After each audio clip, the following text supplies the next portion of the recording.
Silent, plastic, and everywhere, the Casio F91W is the luxury watch world's most unlikely icon. Yet this $10 digital has shaped power, status, identity, and controversy. In horology lore, it stands as an anti-flex beside Rolex and Omega, a tool chosen by soldiers, intelligence officers, baristas, and, yes, figures as distant as bin Laden and Barack Obama. What does that symbolism say about symbolism? We'll map its 1989 origins, the security files, and key case studies that forged its reputation, the cultural symbolism that turned a beater into a myth, and the modern implications from OPSEC to collectors and pop culture.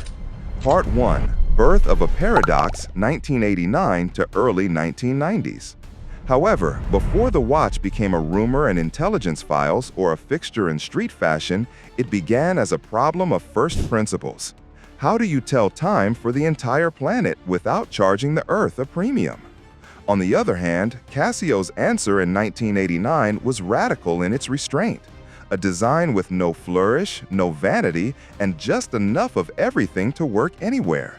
Meanwhile, where Swiss maisons pursued heirloom opulence, the F91W pursued survivable ubiquity, marrying a feather-light resin case to a liquid crystal face that a child could understand in the half-second between school bells. But the most surprising thing is how deliberate the austerity felt, like a monk's robe crafted for a crowd. Even so, the dimensions were modest enough to vanish on the wrist, a flat square barely thicker than a leather strap and lighter than a pocket of coins. As a consequence of this, the case did not demand attention the way fluted bezels do, and the bezel text did not sing the way engraved rehauts do, because the point was not to be admired. What many did not see coming was the luxury hidden in function. A battery measured in years rather than weeks, a calendar that remembered more birthdays than most friends, and a chronograph that could time a boil or a border crossing with the same indifference. However, indifference is a design stance, and here it becomes philosophy. On the other hand, the F91W refused to talk to satellites, to phones, to towers, to anything at all, and that deliberate refusal would one day look like foresight. Meanwhile, as the world taught its devices to speak data in every direction, this watch learned a different lesson, that silence leaves no trail. But the most surprising thing is how quickly the market validated that idea, because silence meant reliability, and reliability meant trust, and trust meant a place on more risks than any jeweled launch could command. By the way, you'll never truly know what's hidden behind a presidential watch until you subscribe. Unlock the secrets of Rolex, Patek Philippe, and Cartier before history slips through your fingers. Even so, ubiquity is not an accident. It is a supply chain made into a culture. As a consequence of this, the F91W traveled by crate and cart and duty-free carousel, popping up beside aspirin in pharmacies, behind glass in station kiosks, and in bright stacks in bazaars where bargaining is a language. What many did not see coming is that this availability translated into a curious equality, because the watch ignored classes and borders. However, the same black rectangle suited a machinist in Lyon, a nurse in Nairobi, a porter in Dhaka, and a student in Queens, each reading the same segmented numerals and hearing the same thin beep that meant morning. On the other hand, prestige timekeeping has always told parallel stories, and the 1980s had crowned its monarchs. Meanwhile, day dates glowed under chandeliers and tanks stretched like gold lines across white cuffs, each brand guarding its heraldry like a city keeps a wall. But the most surprising thing is how the F91W slipped past the wall entirely, because it never asked to enter, it simply existed everywhere else. Even so, when luxury projects power through presence, the Casio project felt different, projecting power through absence, a refusal to signal that became its unmistakable signal. As a consequence of this, a new language formed on the wrist, one in which a watch could speak by not speaking. What many did not see coming is how eloquent that silence could become in places where attention is a liability. However, even in ordinary life, the little Casio rewarded those who ignored ornament, offering the modest satisfaction of accuracy without apology. On the other hand, it performed the rituals of time with a priest's efficiency.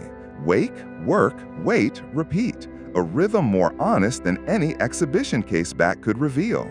Meanwhile, for millions, that honesty felt like dignity, and dignity is a luxury of its own. But the most surprising thing is that the F91's austerity did not make it joyless, it made it legible. Even so, the segmented numerals floated like clean architecture, an LCD Bauhaus that reduced time to its essential geometry.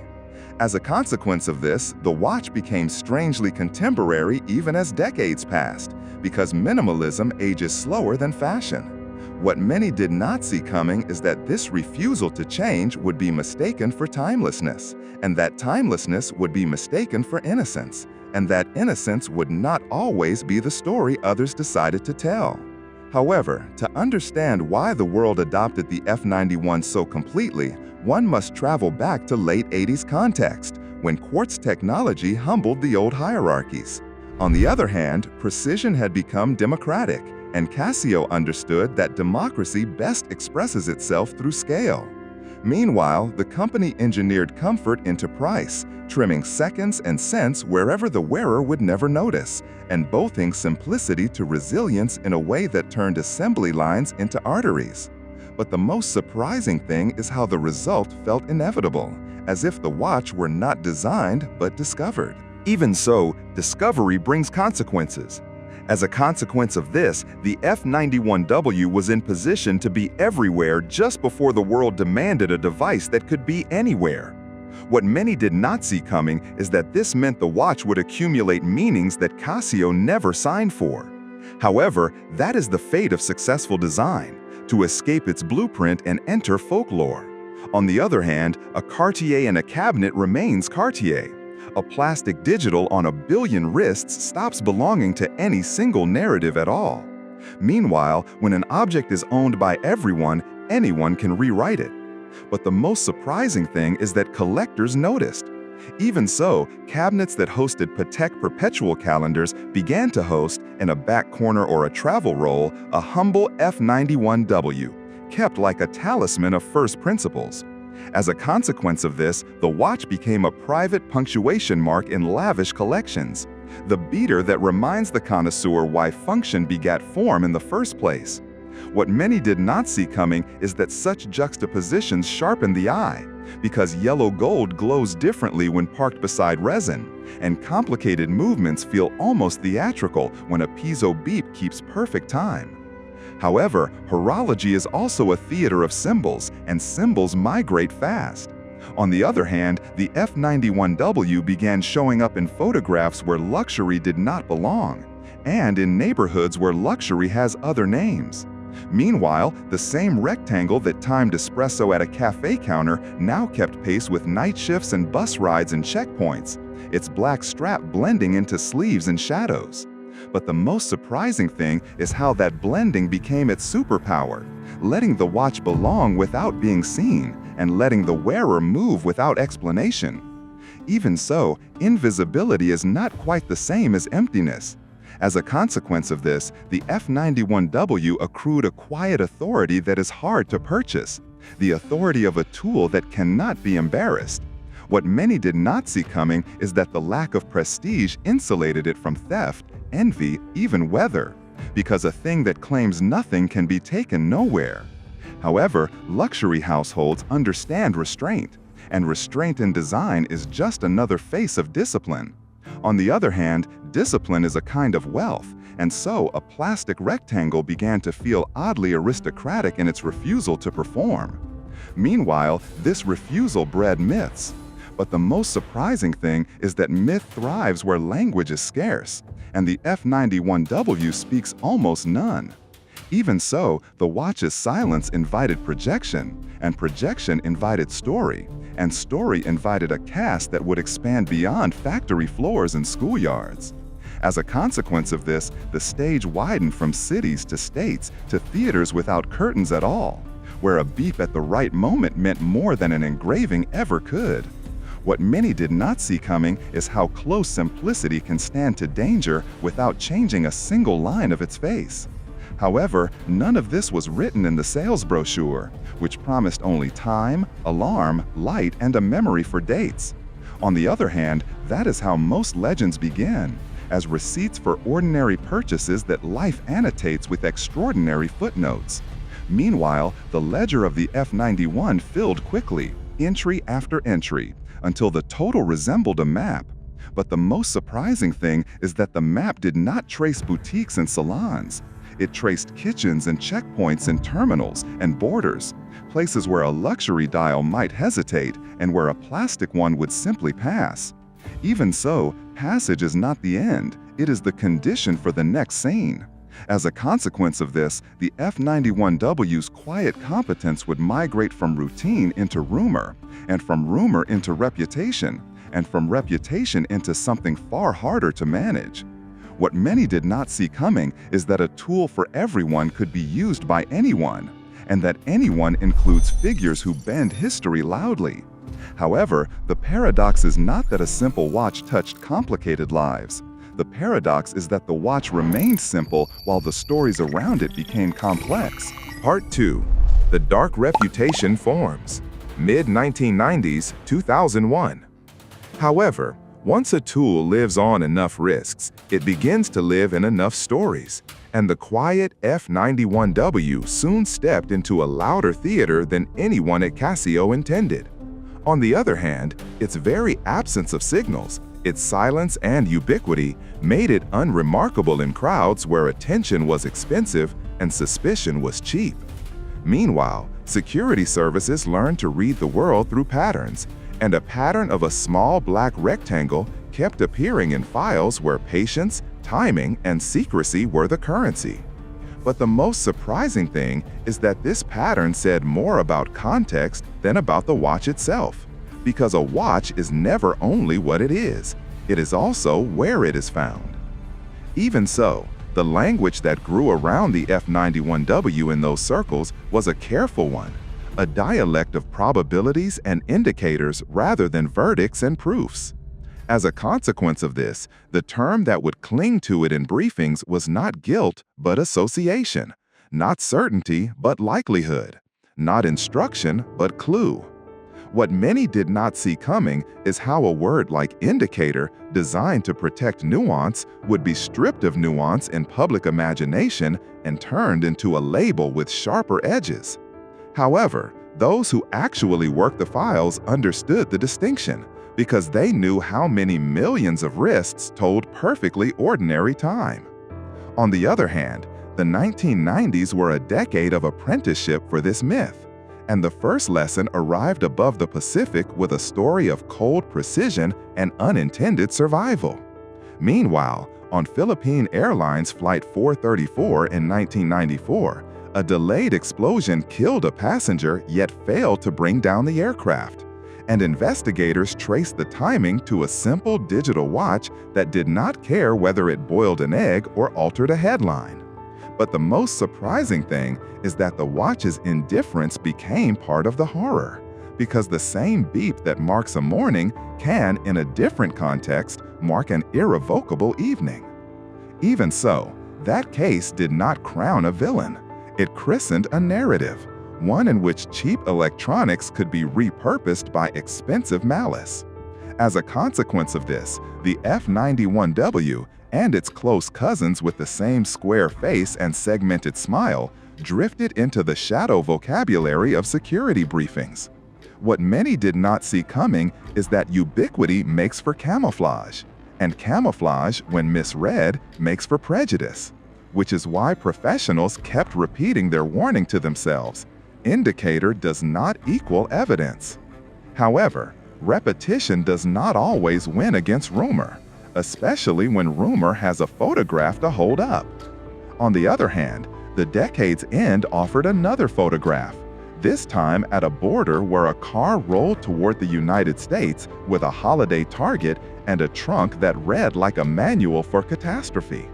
Meanwhile, the arrest that followed in 1999, remembered as the Millennium Plot, added fresh oxygen to the fire of association, because seized materials and time delay systems felt like a chorus pointing in the same direction.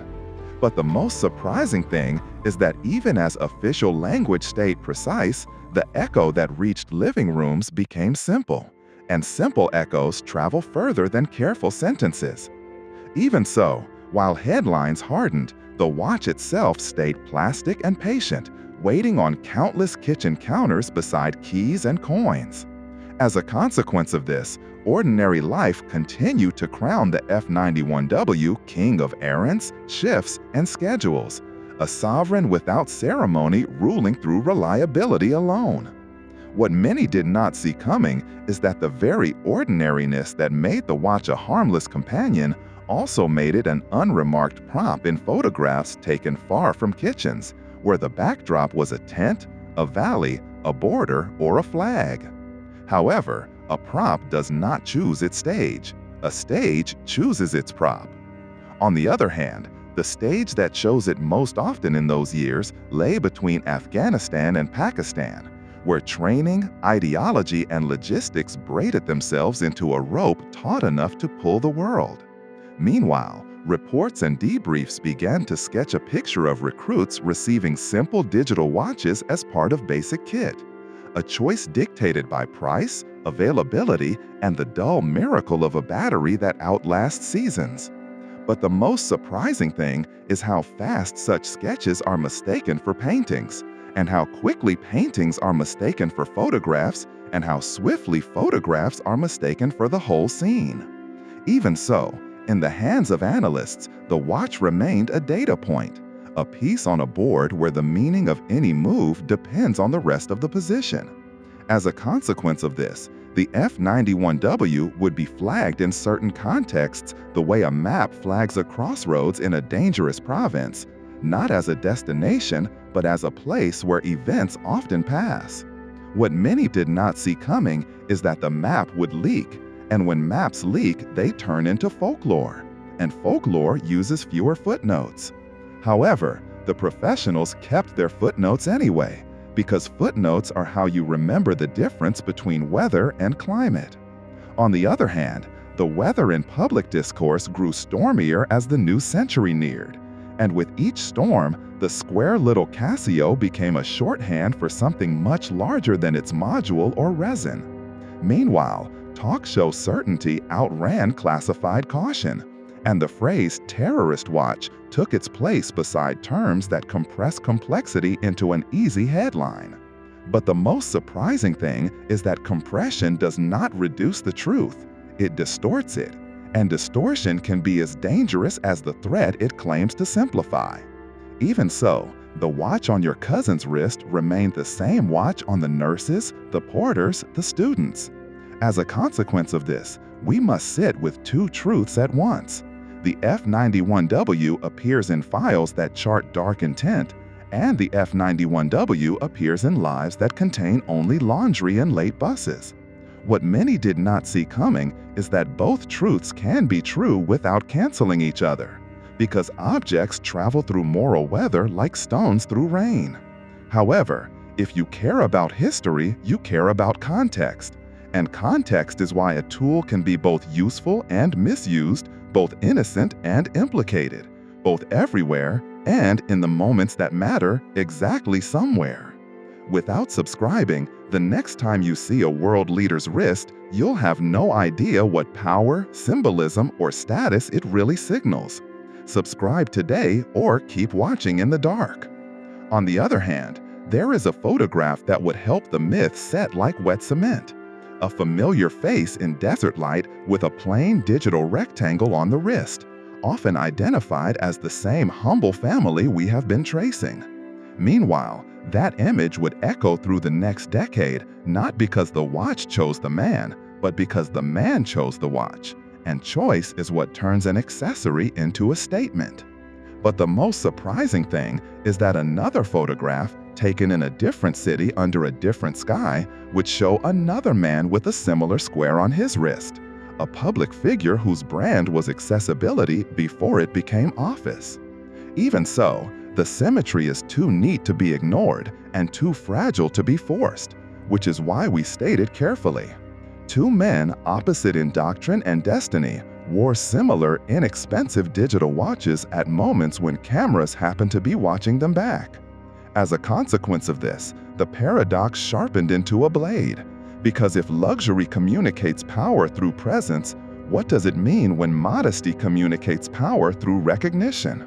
What many did not see coming is that the answer depends on who is looking, and in the early 2000s, the whole world would be looking. However, before that gaze hardened into a new century, one last piece of the pattern settled into place within the intelligence community itself. On the other hand, as smart devices spread like spilled mercury across pockets and tents and terminals, their signals became trails that adversaries could follow back to hands and faces. Meanwhile, the quiet, disconnected simplicity of a plastic digital looked less like poverty and more like wisdom. And wisdom at scale looks like doctrine. But the most surprising thing is that doctrine can live in a 5-gram rectangle with a 7-year heartbeat and a screen that tells nothing to the sky. Even so, in the hands of analysts, the watch remained a data point, a piece on a board, where the meaning of any move depends on the rest of the position. Part 3. 2 Risks, 1 Myth. 2001 to 2011. However, when the century turned on a September morning, a modest rectangle of plastic arrived at a crossroads it had never asked to find, and suddenly the map around it hardened into lines of fear and policy. On the other hand, newsrooms looked for images that could explain the inexplicable, while agencies reached for language that could hold nuance without collapsing under grief.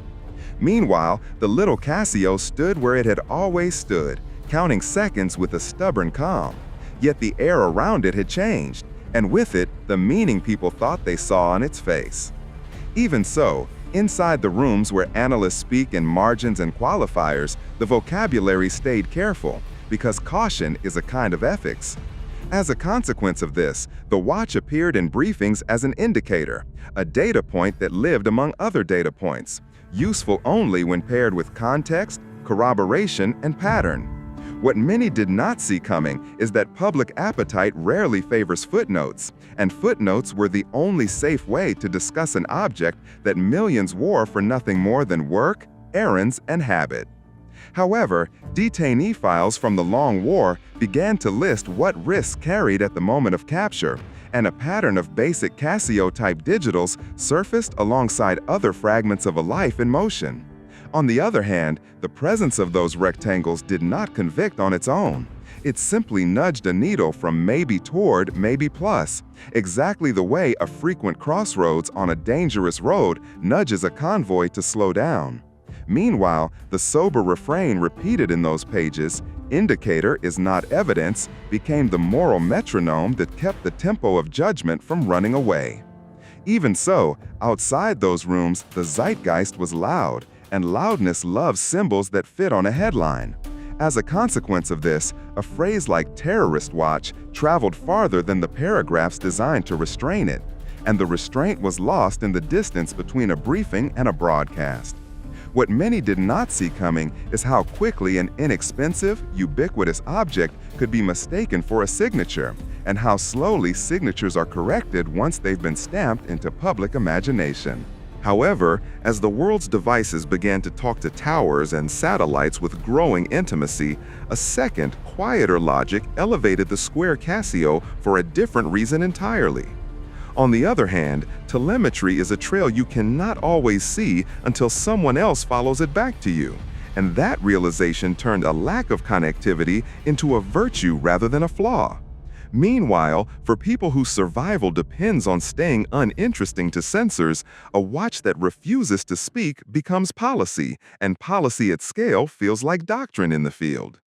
Even so, doctrine looks different when it appears not in a memo but in a photograph, and two photographs in particular would draw the decade's starkest line. As a consequence of this, the world learned to recognize a familiar face under mountain light with a plain digital on the wrist, commonly identified by observers as a member of the humble Casio family.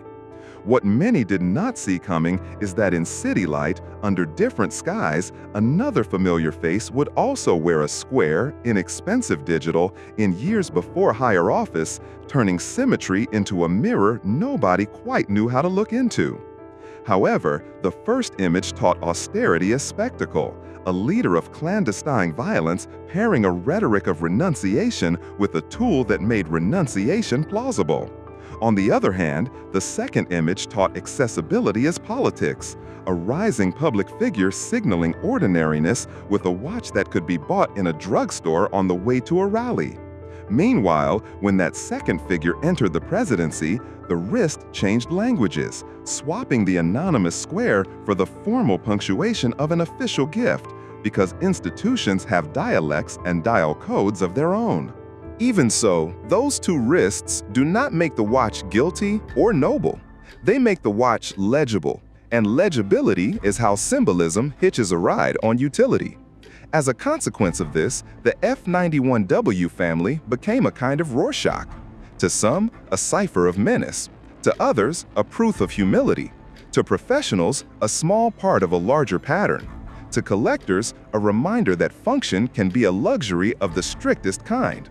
What many did not see coming is that an object so cheap could become a canvas so valuable, painted by hands that never touched its design. However, the canvas did not hang only in politics and propaganda. It also hung from rucksacks and webbing, where people whose work leaves no headline still have to be on time.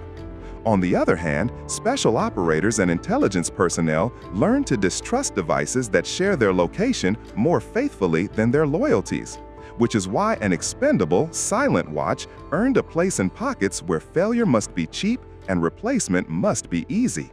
Meanwhile, in PX aisles and market stalls, the square rectangle waited like a familiar solution to a problem the wearer could not afford to announce. Even so, the limitations of the little Casio never vanished, and they never pretended to. As a consequence of this, its modest water resistance, its faint microlight, its small case, and its humble strap turned it into a tool that sometimes had to be coaxed past its spec sheet by stubborn wrists and good luck. What many did not see coming is that stories of river crossings and salt spray only deepen the legend, not because anyone should repeat them, but because legends reward disobedience even when instruction manuals wisely refuse to. However, when both sides of a conflict buy the same screwdriver, you learn something about screws, not about allegiances. On the other hand, the F91W proved again and again that time is not partisan, and that a watch will do its job for whoever asks it to, which is exactly why symbols born from objects must be handled with gloves. Meanwhile, the decade taught this lesson in every theater it touched, that a shared tool can become a shared accusation if you forget what a tool actually is. Even so, commerce cares little for the ethics of symbols, and supply moves toward demand like water down a slope. As a consequence of this, crates kept arriving where crates were wanted, and wrists that needed cheap reliability found it, because the world's cheapest reliability rarely travels alone. What many did not see coming is that abundance itself can be a character in a story, a relentless chorus that drowns out attempts to assign guilt to a mass-produced thing. However, while fields and front pages wrestled with meaning, another community looked at the square with a different appetite, the appetite for first principles. On the other hand, forums and meetups in the 2000s began to treat the F91W as a kind of palate cleanser, the beater that reteaches the tongue to taste time after a feast of complications in gold. Meanwhile, photographs of a platinum perpetual calendar sitting beside a $10 digital stopped looking like irony and started looking like pedagogy, as if the cheapest tool were the professor and the treasures were its students. Even so, cliches calcify when repeated, and the media's favorite nickname for the square hardened into a label that punished nuance every time it was spoken. As a consequence of this, people who never read the cautious paragraphs began to believe the nickname was the definition, and the definition was the truth, and the truth was the only story the object could tell. What many did not see coming is that a single raid in 2011 would fuse a decade of shadows into a single silhouette, fixing the object inside memory like an insect under glass. However, Abbottabad did not change the watch, it changed the gallery where the watch was displayed. On the other hand, the compound's aftermath tied up loose threads of a narrative that had wandered through caves and capitals, and the public mind, hungry for closure, framed whatever fit. Meanwhile, the square's myth finished curing in that frame, and from then on, the rectangle was no longer just a rectangle. It was a reference, a gesture you could make without raising your hand. Fast.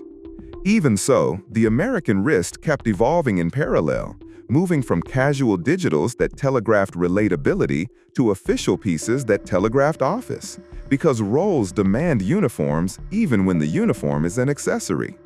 As a consequence of this, the presidency became a reminder that watches speak two languages, one for the campaign trail and one for the desk where history is signed. What many did not see coming is that both languages are fluent in timing, and timing has always been the master dialect of power. However, if Part 2 taught that indicators can be misread, Part 3 teaches that symbols can be double-booked, rented out to opposing meanings by the same silhouette. On the other hand, the F91W family survived the decade not by choosing sides but by refusing to choose at all, because a tool is most faithful to itself when it does only what it was built to do. Meanwhile, the world projected, interpreted, accused, admired, and collected, and the little square kept time without keeping score. Part 4. From OPSEC to Pop Culture, 2012 to Present. However, as the second decade of the century gathered speed, the loudest thing we wore was no longer fabric or fragrance, but data. And data does not whisper when it escapes. On the other hand, fitness bands, phones, and smartwatches traced glowing routes across maps like spilled neon, revealing habits that their owners never intended to confess. Meanwhile, militaries and ministries learned the same lesson joggers did, that convenience can be a courier for compromise, and that the safest signal on your body might be no signal at all. But the most surprising thing is how quickly this realization rehabilitated an old rectangle, turning silence into a premium and restraint into policy on the wrist. Even so, the F91W had nothing new to learn because it had always been fluent in quiet.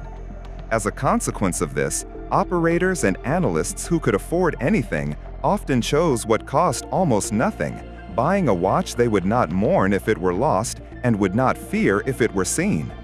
What many did not see coming is that thrift in the field reads as wisdom in the file, and wisdom tends to travel, which is how a humble module found itself once again in kid bags and glove boxes where chatter is discouraged. However, the same logic crossed into civilian life with a different accent as commuters and creators discovered that not every conversation deserves a companion screen. On the other hand, collectors, those historians of appetite, were already writing a parallel chapter in velvet-lined drawers. Meanwhile, beside platinum calendars and minute repeaters, a $10 digital became the palate cleanser that restored the taste for time, an espresso shot after an overlong banquet. But the most surprising thing is that the anti-flex hardened into ritual, because nothing flatters a tourbillon like a tool that refuses to be flattered back.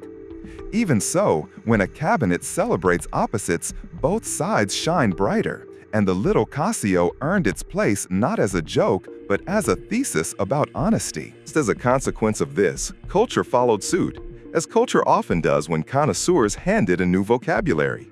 What many did not see coming is that streetwear and normcore would carry the square farther than forums ever could, pairing resin with raw denim, LCD with leather jackets, and beeps with baselines. However, fashion thrives on tension, and the tension between luxury and utility makes a clean silhouette almost decadent.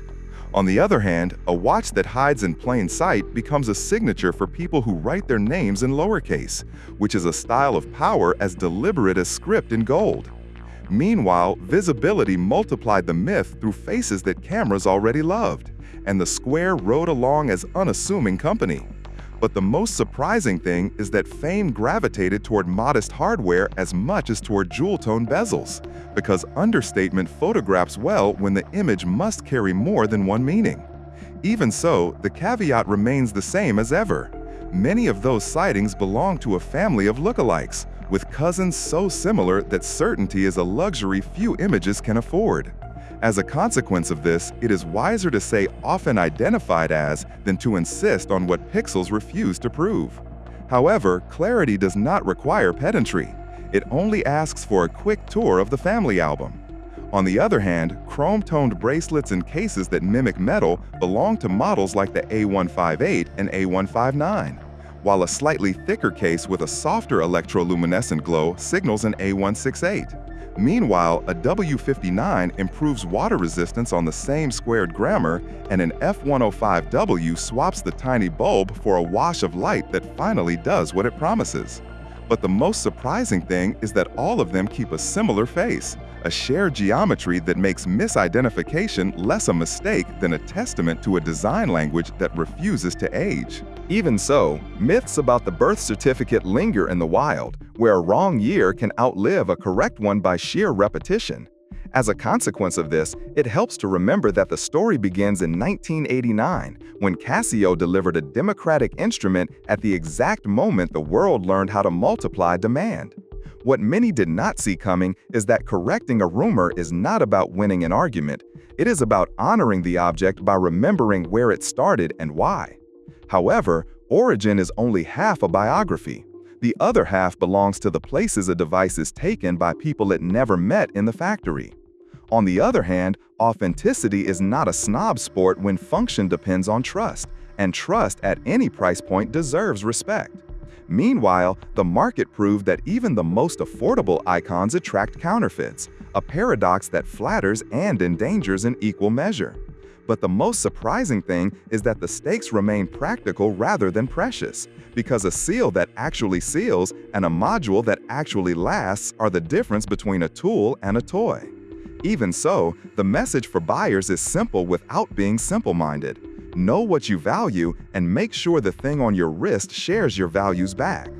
As a consequence of this, ethics return to center stage because symbols are portable and so are the harms they can do when misread.